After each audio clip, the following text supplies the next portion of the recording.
Hi there, and welcome to Unmind Live. So this is your regular dose of self-care and mental well-being support brought to you by Unmind. So each Monday, Wednesday, and Friday at 10 a.m. GMT, you'll be joined by our team of clinical psychologists and other mental health and well-being professionals, yoga teachers, mindfulness teachers, and we'll be sharing tips, strategies, exercises to help you proactively and practically take care of your mental health during this rather unique, challenging, and interesting time that we find ourselves in. So my name is Steve Peralta. I am a co-founder at Unmind, and today we will be setting some intentions for the week ahead. And I thought we could do this based off the NHS's evidence-based 5 steps to mental well-being in honor of the great work that the NHS is currently doing for us here in the UK. So let's get started. So as I mentioned, all of these steps that we're going to move through today or go through today are all evidence-based. And this first one is connecting with others. So at a time like this, it's understandable that some of us might start feeling disconnected from others. We don't have the kind of social interaction that we might usually have, at least face-to-face.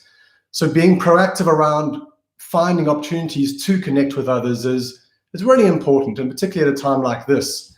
So this might be just ensuring that you are, having that kind of interaction with people that you might be sharing space with right now.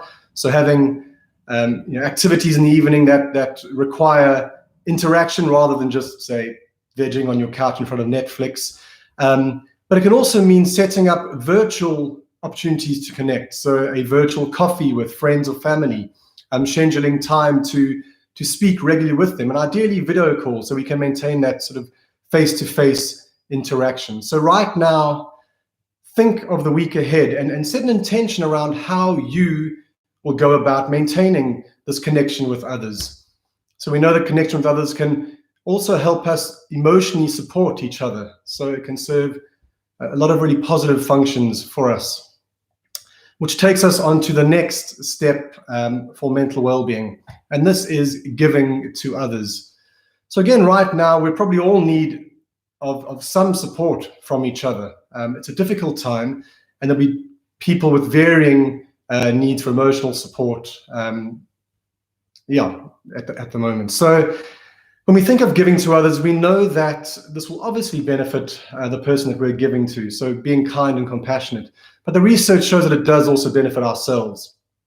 So we don't need to think of extraordinary acts of giving. These could be small acts of kindness. It could be a small note that you text someone to just thank them for something they might have done, showing your sense of appreciation for them. It could just be adopting an attitude or a mindset of kindness and compassion and looking for opportunities during your day to be of support to others. So with that in mind, just think ahead to the week ahead around how you can adopt this attitude of kindness and compassion and give of yourself in some way to others.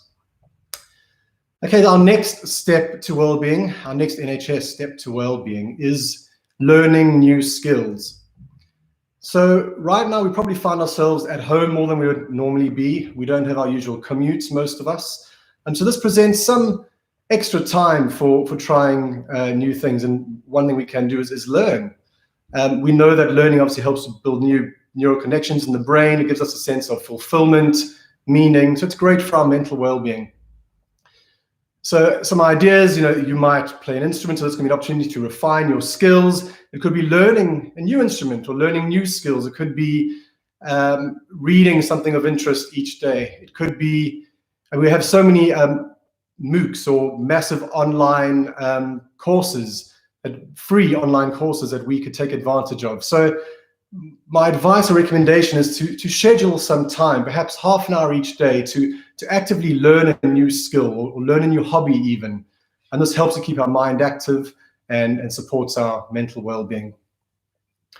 Okay, our fourth step to well-being is physical activity. So again, we know that physical activity helps us to look after our minds and our mental health. There's a lot of research out there to support this.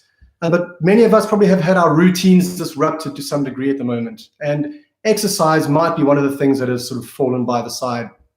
So it's important to proactively and intentionally ensure that we are still getting the exercise that we need, that our bodies need, and that our brains need. And this will be different for everyone. It could be putting your favorite song on and dancing in the morning. It could be doing a few bodyweight squats or push-ups. It could be some very gentle, light stretches.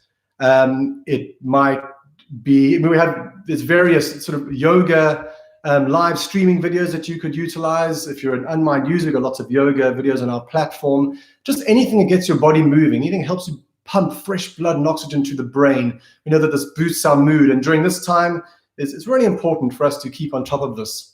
So my advice in this regard is to probably start your day with some exercise, whatever works for you, and then be sure to take short breaks throughout your day to get some movement and to ensure that you're keeping physically active and healthy during what might be a potentially sedentary time for us.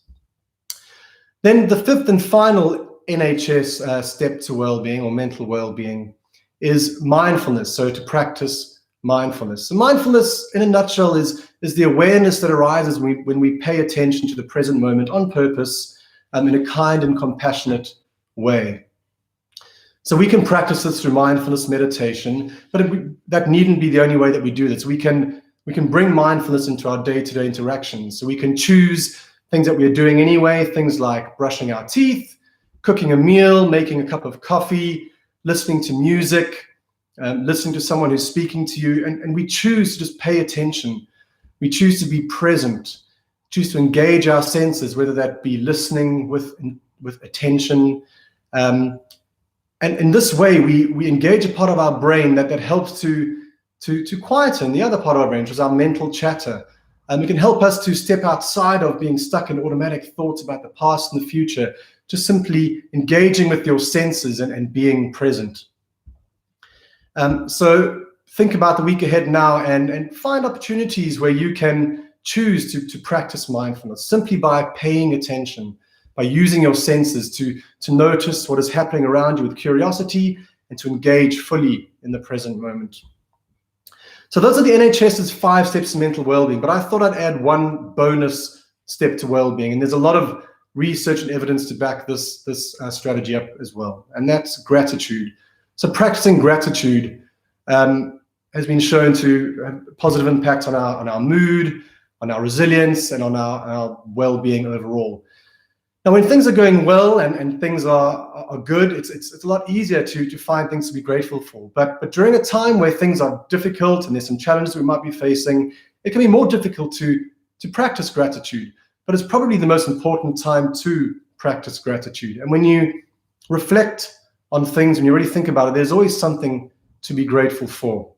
So before we end this short session, I'd like to invite you to close your eyes for a moment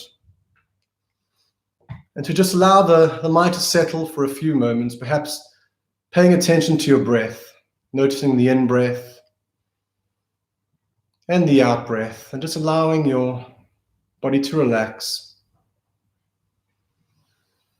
as you slow and deepen your breathing for just a few moments.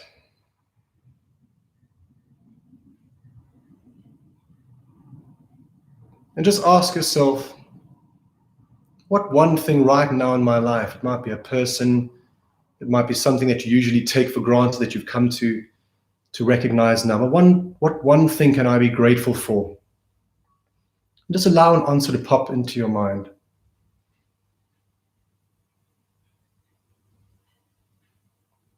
And acknowledge this one thing. And silently express gratitude for this one thing or one person, this thing that you appreciate or are grateful for right now.